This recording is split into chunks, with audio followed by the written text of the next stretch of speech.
हमारी लगवा हमसे गोदवा लाहो गोदानवा हमसे गोदवा लाहो गोदा ए मालकिनी हेने आई अब बैठू आवा तने जा अब बहुन पतोहा आवा हे जगह बैठ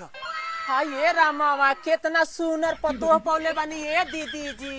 देख सुन के कइले बानी एकदम लम्बा लहाक बिया 4.5 फीट के ठीक बिया नु एकदम सुनर है दीदी जी 75 गो देखनी तब जाके 76 वाई पसंद पड़ो हां के हो ई गोदना गोदे वाली है बैठ गोदना गोदवा लो त हमरा के काहे खातिर बोलाई नहीं है जवाब अरे तो तोहरे न गोदना गोदाई ना हम ना गोदवाई में हमरा बड़ी डर लागला है अम्मा जी फिर खेलबड़िया चोना करतिया ए दीदी ससुर नैहर सब घूम गेल त डर ना लागल आही गोदना से हेतम की सुई से चोना तर डर लागता फिर बैठे लेकिन